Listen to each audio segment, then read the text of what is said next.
N'en va-t-il pas de même pour les prêtres? N'en suis-je pas un, d'ailleurs?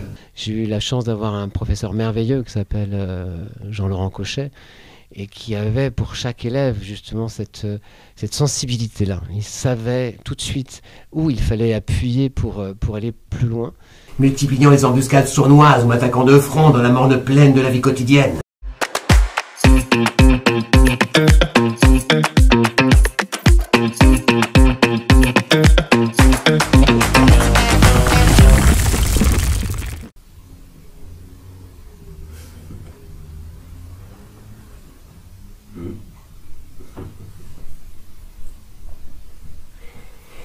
Sganarelle!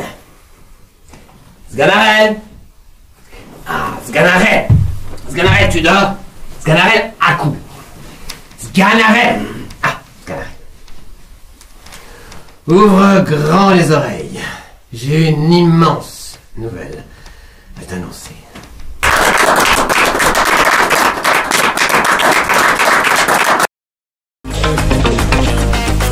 Moi, j'ai trouvé que c'était un texte super original, que j'ai adoré, que je ne connaissais pas.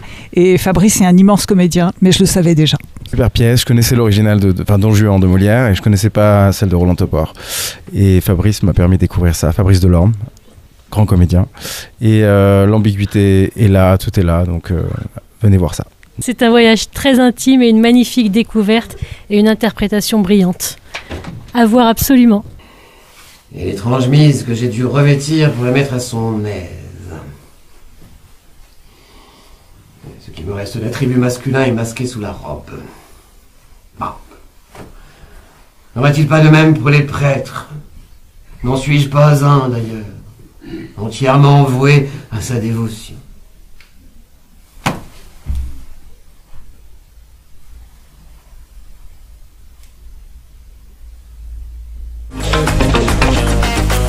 Fabrice Delorme, comédien, et donc c'est L'Ambigu de Roland Topor, avec Don Juan, le seul doué de parole. Elle dort, il ne faudrait pas la réveiller. Zéline! Zélinda est venue chaque jour s'enquérir de mes nouvelles, gracieux enfant. Son père consentirait à me la céder contre 3 chèvres et 2 moutons. Tu crois qu'il rabaisserait ses prétentions d'1 mouton? Laissons-les ces marchandages. Dis-moi plutôt, comment nos dames galantes ont appris la nouvelle de ma soudaine disparition?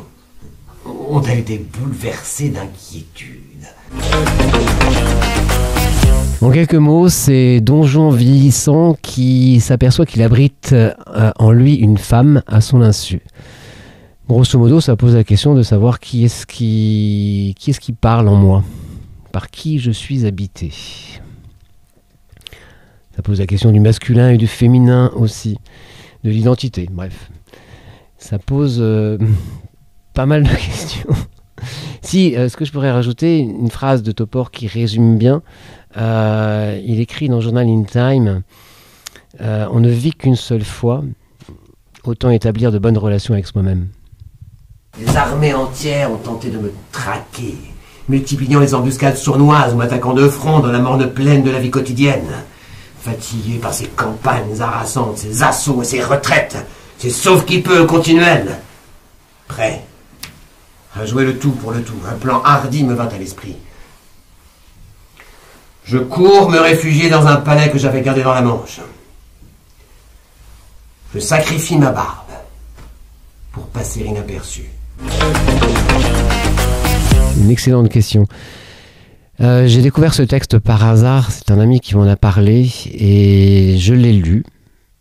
Je cherchais une pièce à un personnage et quand je l'ai lu, j'ai été un peu abasourdi. C'est très dense, c'est très riche.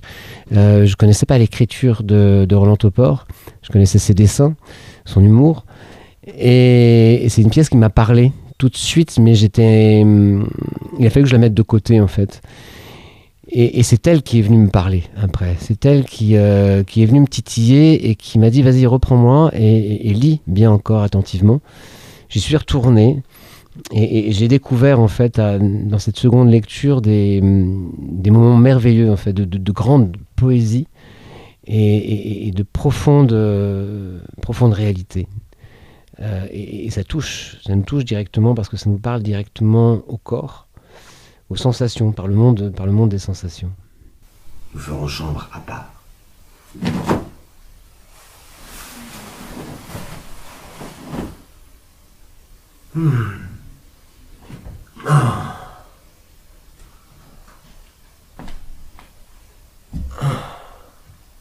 Le plaisir que j'ai à remettre mes vieux vêtements est étonnant.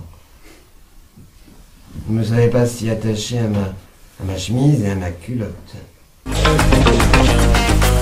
Eh bien, actuellement, là, on joue l'ambigu jusqu'au 20 avril. Ici, je suis dans une autre pièce qui a pour titre Trouble du comportement, qui est écrite par Anne Moretti et qui parle en fait des abus faits sur mineurs. C'est une pièce très difficile qui parle surtout du fait que lorsqu'on a été victime, trop souvent, la culpabilité nous est retournée. Trop souvent, c'est notre faute.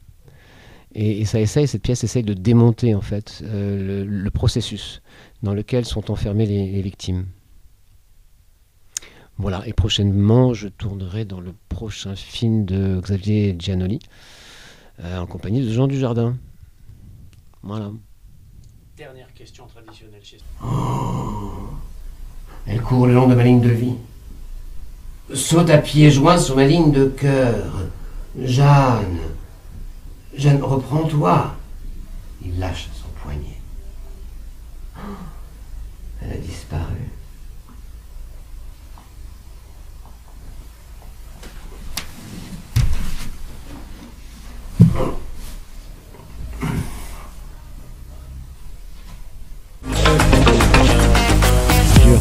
C'est dur de donner un conseil parce que il y a des richesses en chacun de nous et chaque personne a des richesses particulières. Il faut que les professeurs sachent appuyer au bon endroit, au bel endroit. J'ai eu la chance d'avoir un professeur merveilleux qui s'appelle Jean-Laurent Cochet et qui avait pour chaque élève justement cette sensibilité-là. Il savait tout de suite où il fallait appuyer pour aller plus loin. Mon seul conseil, ce serait travailler. C'est le fruit qui manque le moins, non? Qu'est-ce que dit la fable de La Fontaine? Je me souviens plus. Mais travailler. Tandis que je la possédais, ta mère t'a-t-elle expédiée comme une boulette à travers ma sarbacane pour que tu puisses terminer ta gestation à l'intérieur de moi?